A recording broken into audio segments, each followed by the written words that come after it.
अभिषेक और उनके संगठन के लोगों ने जिस तरीके से पूरा कार्यक्रम चलाया है और पार्टी के संगठन ने साथ दिया है, 5000 किलोमीटर से ज्यादा ये लोग चल चुके हैं, साइकिल से और पैदल, और अभी उन्हें लंबी दूरी जाना है। नेताजी के कार्यक्रम 22 को, उससे पहले ये सैफई पहुंचेंगे और उसके बाद ये लोग लगातार बूथ स्तर पर काम करेंगे। तो ये जो तैयारी है, इसी से घबराए हुए हैं। कल कोई पत्रकार साथी मुझसे पूछ रहा था कि बीजेपी के लोग दलित सम्मेलन कर रहे हैं। ये बीजेपी के वही लोग हैं जो लोगों को मिलने से पहले उन्हें साबुन से नहलाते हैं, साफ सुथरे होकर के आए, टूथपेस्ट करके आए, तब आए, तब मुलाकात होगी। और फिर इस देश ने वो समय भी देखा है, अगर किसी ने छू लिया तो नहा करके आते थे, किसी के छुए का खाना नहीं खाते। वो हम लोगों ने घटनाएं सुनी है, देखी हैं। अभी कईयों की जान चली गई अगर पानी पी लिया उसने, अगर कोई मंदिर से सामान उठा लिया उसकी जान चली गई। तो ये समाज में सुधार की जरूरत है।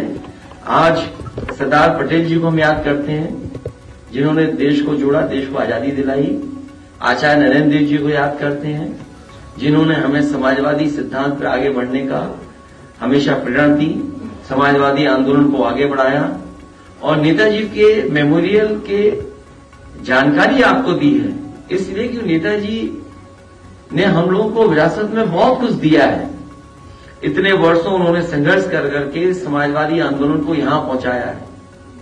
हमारी और नौजवानों की यही जिम्मेदारी है कि इस आंदोलन को और कैसे आगे लेकर के जाएं, इसको आगे बढ़ाएं।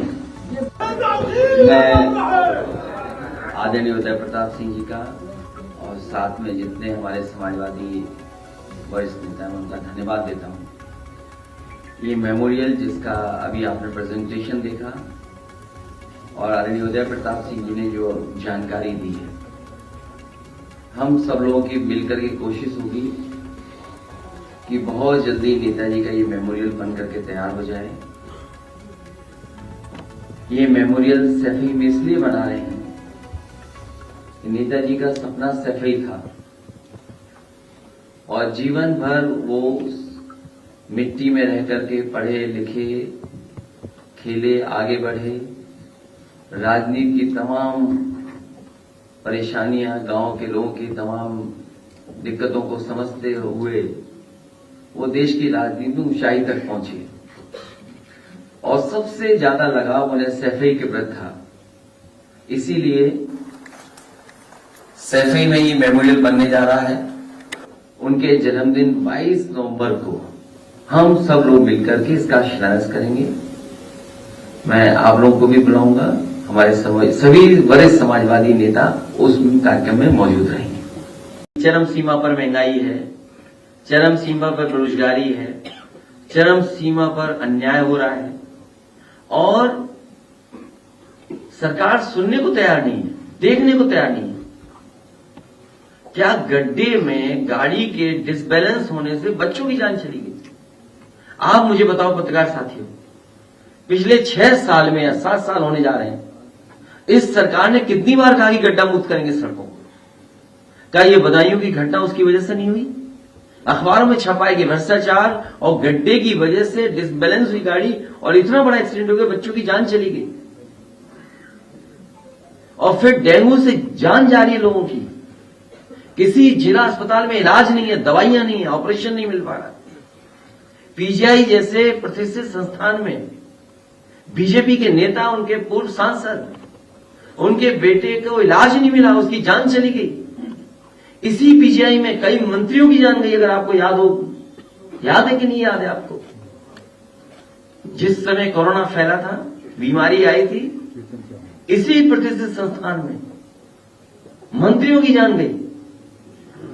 ये जो जांच कर करके अपना पल्ला झाड़ रहे हैं, कोई जिम्मेदार अगर है तो मुख्यमंत्री खुद जिम्मेदार हैं, क्योंकि वो बजट नहीं दे रहे हैं। आखिरकार बजट कहां जा रहा है? आप बजट नहीं दोगे अस्पतालों को, ऑब्सोलीट मशीनों पर आप डॉक्टर्स को काम करने दोगे, पर्याप्त डॉक्टरों का वेतन नहीं दोगे, आप एनवायरमेंट नहीं बनाओगे। और मैंने कल भी कहा था, आप पता करिए Lohia institute, Saifi medical college, PGI या अन्य संस्थाओं में जिनको नौकरी मिल रही है, एक ही संस्था के लोग हैं, एक ही कोचिंग के लोग हैं, एक ही स्टेट के लोग हैं।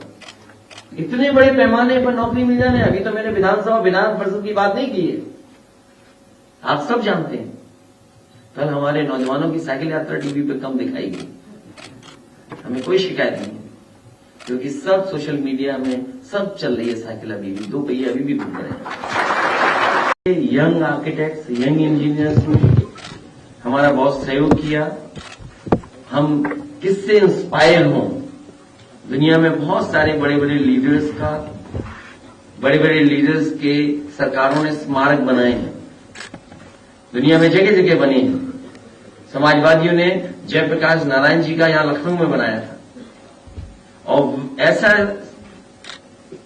समाजवादी म्यूजियम बना था कि देश में किसी लीडर का इस तरह का म्यूजियम नहीं बना है, लेकिन उसको भी बर्बाद कर दिया सरकार ने। जब मैं उसके अंदर गया तो मैंने देखा था कि पॉलिथीन से, धूल मिट्टी से जयप्रकाश जी ढके हुए थे, और यही छिपाना चाहती थी सरकार। सरकार को समाजवादी सिद्धांत से कोई लेना देना नहीं है। समाज में गैर बराबरी खत्म हो, जाति जनगणना हो, जो पिछड़े दलित हैं उन्हें आरक्षण मिले, कोई सरकार को परवाह नहीं है। सरकार आरक्षण छीनना चाहती है, सरकार तमाम महापुरुषों का इतिहास बदलना चाहती है, छिपाना चाहती है। इसीलिए टीन शेड लगाए थे, ताला लगाया था उसमें, इसीलिए मजबूरी में हमें गेट के ऊपर से चढ़ करके जाना पड़ा। और अगर अगली साल भी लगाएंगे गेट पे ताला, तो अगली बार भी इसी तरह कूद करके जाएंगे।